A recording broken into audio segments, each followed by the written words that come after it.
See, the problem with you is you rarely exercise your self-discipline muscle. You just go with the flow. No backbone whatsoever. And that's perfectly fine until you start whining and complaining about your lack of success. That at some point along the way, we get confused and we misunderstand who we are. We start building this false sense of self around all the stories and all the labels and all the things. And we start living our life that way. And we get confused about how life works, how we interact with life. And we start living much smaller than we really are. See, if you go through life holding back, and most of us do, most of us, if we ask ourselves, have we done all we can do? Most of us will have to answer, no, we haven't. We've been holding back. We have ideas that we don't act on, things we want to do. We're afraid to take chances. You refuse to raise your standards. You refuse to push yourself. You refuse to give a little bit more, give a little bit extra. All that you have to do in order to start to pursue your dreams is take small actions every day that align your life in that direction. You have to be willing to be hungry enough to understand that if this is something that you are truly going after, then work has to be applied. You can't make excuses. You can't ask for a pass. And you got to understand that you got to pay a toll to cross the bridge. Whatever your answer is, you can do it right now, today, starting today, right? It's still possible. You can start doing that right now. It's empowering the present with the future. There is nothing stopping you from making it happen right now.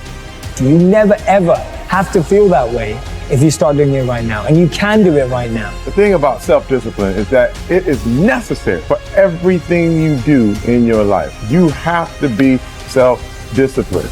And once you understand that you can always make a different choice and get a different reaction, and that's the power in your life. That's the power that you have, is no matter what's going on, you can choose to think differently, believe differently, see differently. All of those things are a choice. If you have a why, you can survive almost any how. Once you begin to discover who you are, then you really realize how you have been given authority and dominion over everything on the face of the earth, including all the dimensions of your life. But you can only do that through the struggle of life. Get better, grow and learn and develop and live. Live in defiance of the weakness and in rebellion against the decay. Fight them as they creep in with their offers of instant gratification and immediate rewards. Fight them for every inch they try to take. Do not surrender any ground ever. When you commit to something, you require yourself to bring all of your disparate components moving in a single direction, united in a single direction. So it's a unifying act. And then once having been unified, well, then you can bring that unity to bear on a variety of different tasks. But you have to bring it together first. So, and that makes sense developmentally. You see children start out as a disparate bundle of motivations and emotions sort of warring with one another. And then they can integrate that into single games that they can play with themselves. And then they integrate that with games they start to play with other people. And all of that is integration. It's not subjugation, it's not repression. Not if it's a good game, it's integration. You want to get integrated because then you have all the horses that are pulling your chariot pulling in the same direction.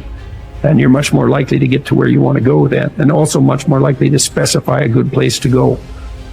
So that's that's something else conservatives have to teach young people, which is, well, get yourself disciplined. Well, why? Well, not so you're a slave, but so that you could be a master. To use a terminology that you're not supposed to use anymore. But, this is in relationship to yourself, not to others. Yeah, and to begin with, you have to accept an external master because you just don't have the wisdom to do that for yourself, or the ability or the opportunity often. Everybody knows this. They feel bad when they decide they're going to get themselves in good shape and go to the gym, and lasts like 3 days. Attempts, yeah. And then no one's happy about the fact that they quit, and they berate themselves for it. And We know that we need to go through a disciplinary process, and we need to subjugate ourselves to a disciplinary process. That's part of the problem with the constant harping about the, oppressive patriarchy. But you need a disciplinary process. So, well, that's just oppression and slavery. It's like, no, it's not. No more than a game is. Not a good game. A good game isn't oppression and slavery. A lot of people, like I was talking about, taking the path of least resistance. I believe in life you must earn the right to be called a man. And a lot of people do not think the way I do, and that's fine. I'm not asking to be David Goggins. Trust me, it's a hard road to hoe. It's not fun. Like it. It's not fun all the time.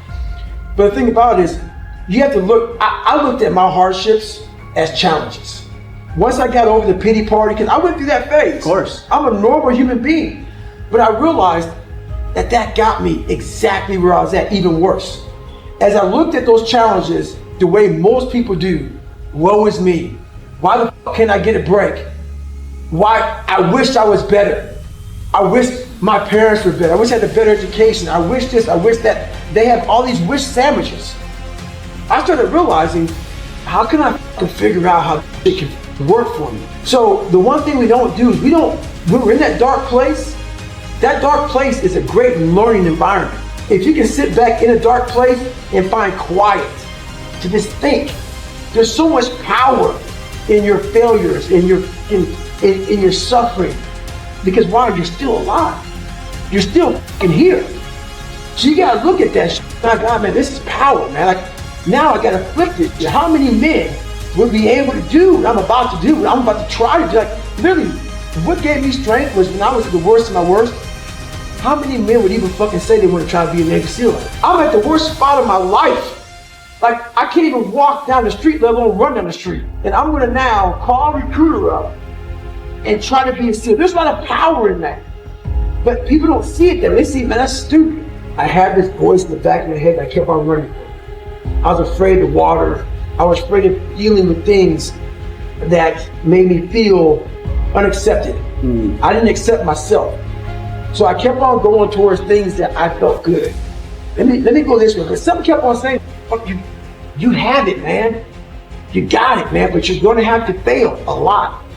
But you have it. And like I said, that voice kept on haunting me, but that voice kept on saying, if you face it, you realize it's not that bad. Persistence is self-discipline in action. Your ability to persist in the face of all setbacks and temporary failures is essential to success in life. Napoleon Hill said, persistence is to the character of man as carbon is to steel.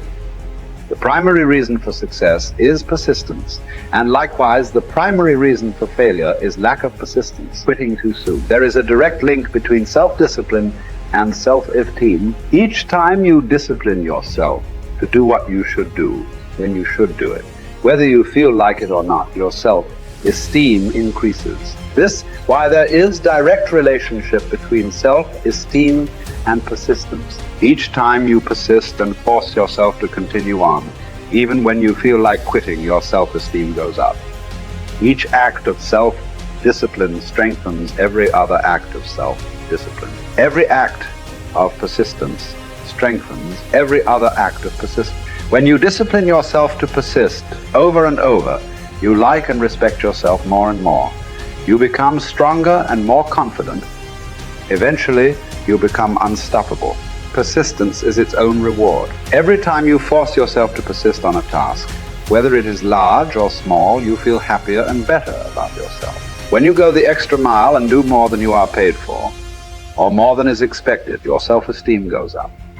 You feel more powerful and in greater control of your life. In your career, when you go the extra mile, you put yourself on the side of the angels. The primary difference between winners and losers in life is simple. Winners never quit, and quitters never win. Your ability to respond effectively to setbacks, your level of response, ability, is the measure of your readiness to succeed. When you experience a major setback or problem, you will feel temporarily stunned. This feeling is very much like a punch in the emotional solar plexus. You will be stopped for a few seconds or a few minutes. During this period, you will often feel discouraged or experience self-pity. You will say, "Why me?" However, it is not how far you fall that counts, but rather how high you bounce.